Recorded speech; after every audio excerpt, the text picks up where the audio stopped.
Hello, it's Katya here.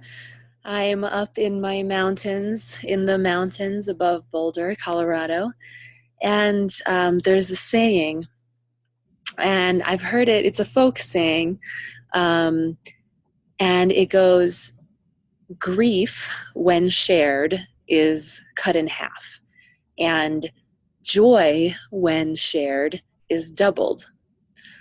So we all have the experience of talking with someone who is upset, distraught, in a really hard place. And we all, maybe, I certainly do, have the experience of not really knowing what to do in that moment for them, um, or how to be even, you know, what do they most need? Do they need us to empathize and say, oh my God, it makes so much sense that you feel that way? Um, do they need us to say it's all gonna be okay, it's fine, cheer up, or what, all the different ways. And I want to make a proposition that's different, that might be new, and it sort of just came to me as a possibility in the last few years here. And that's the possibility of actually allowing ourselves to feel another's feelings. So when someone is feeling pain, our companion, whoever we're sitting with, is feeling pain, to actually allow ourselves to cry with them. And it might start out as kind of like like a forced or a fake cry. We're not really sure how to access the feeling, but as we kind of go into it more in our hearts, we might feel that we're actually more and more starting to actually access the pain, and it becomes authentic and real. And really, if we have the intention to hold and share the other's pain, then we will be guided. It's really more just about entering. So we might just enter by going, oh, and then, seeing where we go from there.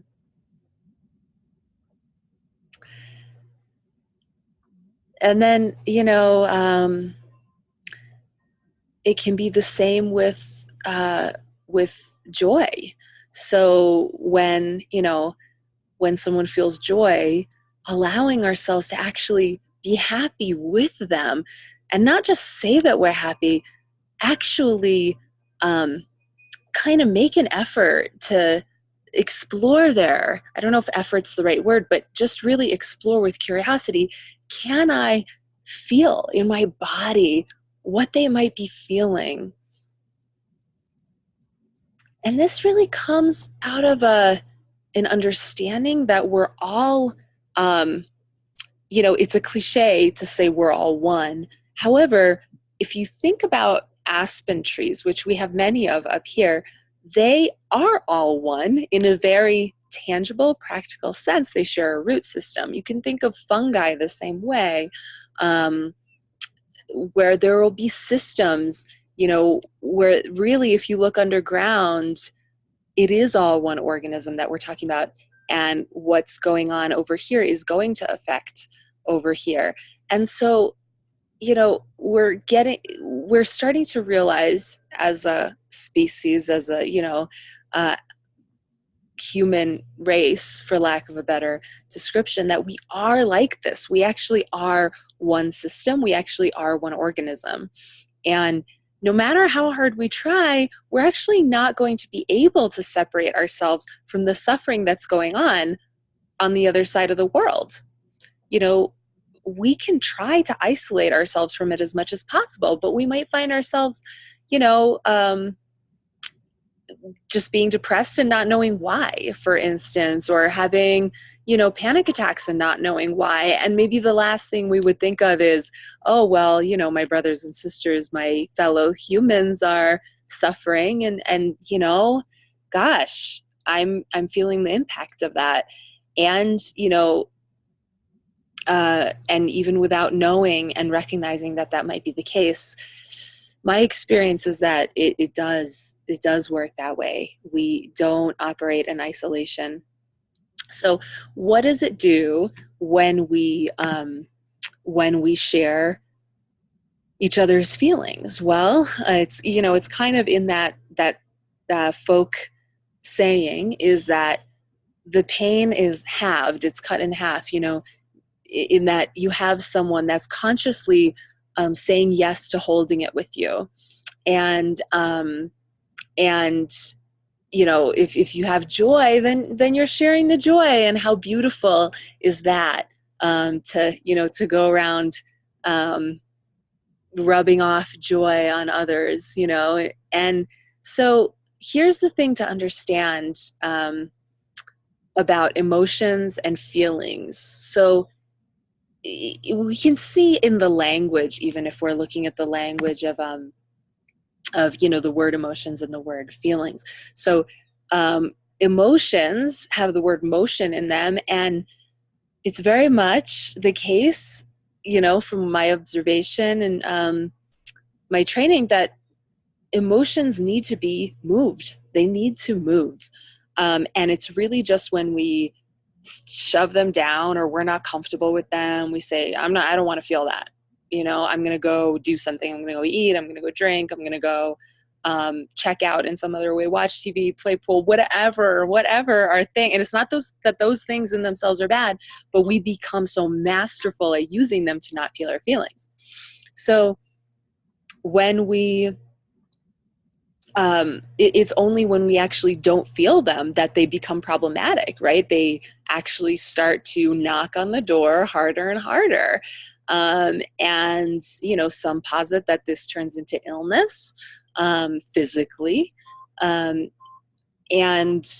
whether it does or not, we all know that it's not a sustainable solution to block them out, because before we know it, we might have to be eating a lot, eating repeatedly or drinking repeatedly or, doing our whatever behavior repeatedly, because the emotion just comes back. So what do we need to do instead? We need to move it. We need to find some way to allow that energy to come out, whether that's dancing or screaming, not at a person, but out into the, into the space, into the air, into the, the big space around us that can hold it and can handle it. It can be actually kinesthetically, we can, punch a punching bag or a pillow. There are so many, different ways we can sing, we can make music, we can make art. Art is such a beautiful way, music and art, of expressing our emotions, because it can go right from, in our body, outside, out onto a canvas or a page if we're writing, or onto the piano if we're playing music, and really allow that energy that was the upset energy or the joyful energy. Sometimes that gets us into trouble too if we don't know how to contain it and how to channel it properly. If we just really go and use that energy, draw from that energy to create something. And it's not about, this kind of creating is not about, I'm going to make the perfect painting right now. I'm going to, compose the perfect piece of music. No, this is about using creation as a way of moving emotions, a way of moving energy. And it really, really works. Because it's about transformation. It's not about pushing it down. It's not about rejecting it, which emotions really don't like that. And the other thing, the word feelings want to be felt. Feelings want to be felt. And so when we're running away from our feelings, they're going to persist.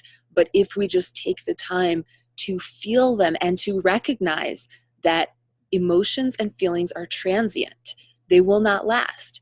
And the thing that will make them last longer is to resist them. And the thing that will actually make them go faster is to feel them and to move them. So what about when people ask, well, I'm concerned because I don't want to take on another person's stuff. I don't want to take on their, the S word or whatever. Like we can say, you know, I don't want to take on their stuff. I want to have boundaries. I want to have my own boundaries.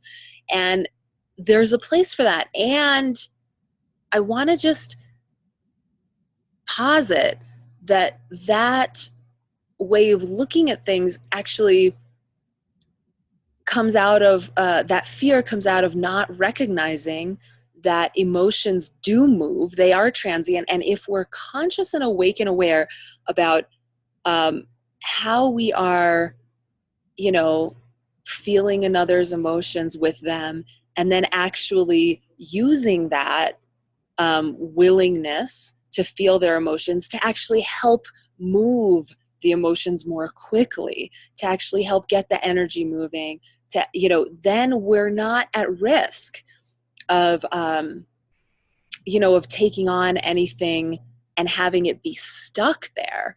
So, you know, this is really about not attributing an emotion to a person. Like it's not theirs, and this, you know, the pain isn't this person's. It's pain, and it's an energy. And so we can all work together to intelligently move that energy and do so without violence. Because what's really important in this kind of work is to learn how to move energy and emotions without projecting them onto someone, right? We all know someone, or we've done this ourselves, where, you know, probably both, where we, you know, have upset, we have, you know, maybe fear, maybe sadness, maybe on the surface it looks like anger, but underneath it's probably fear or sadness. And we go bah, onto another person, and that creates problems, right? And maybe by seeing that and observing that, we think, oh, emotions must be bad. I must somehow stuff them, or, you know, they're not safe, they can't be trusted. That's not going to work because of the problems we talked about earlier. So it's really about, you know, how can I move them without moving them onto somebody? Allowing someone else to share your pain or your joy,